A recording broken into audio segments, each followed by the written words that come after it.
haram marriages known as Mut'ah marriage. And this is infamous and spread among the Rafidah. It's not something that Muslims do. It is widely spread among the Rafidah. And this is an agreement. This type of marriage was allowed. It was permitted in the beginning time of Islam. When there was a huge need for it, the Prophet allowed it.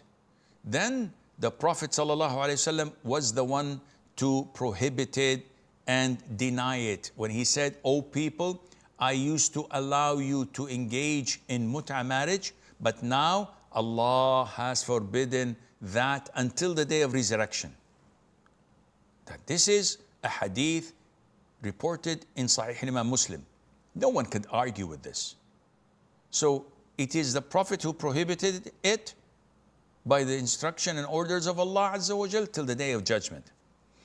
What is the format of Mut'ah marriage?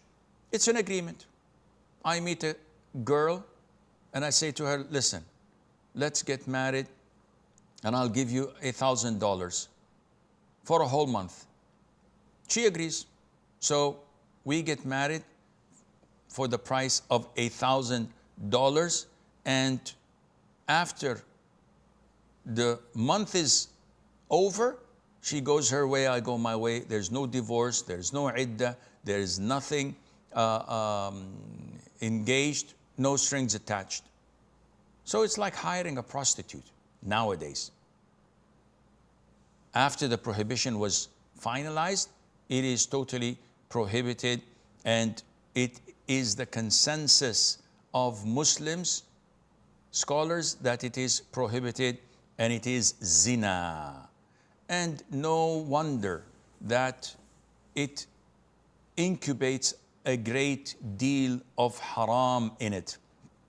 We can see the impact of it when we find that it leads to a lot of negative consequences in the community. When if children resulted from it, they wouldn't know who's the father is. They would be not taken care of.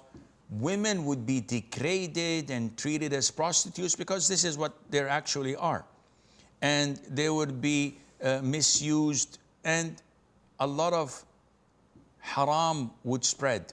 Countries and cities that have Mut'ah marriage in, it's like brothels.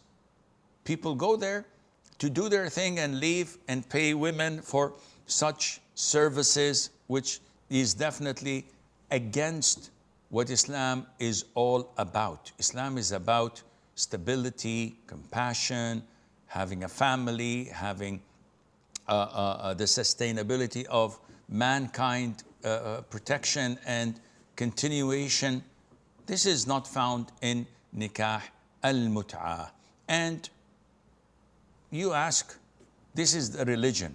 But if you want to go a bit further and put some logic to it, when we allow nikah al-mut'ah, the marriage of mut'ah, do you think that the desires would be reduced? No.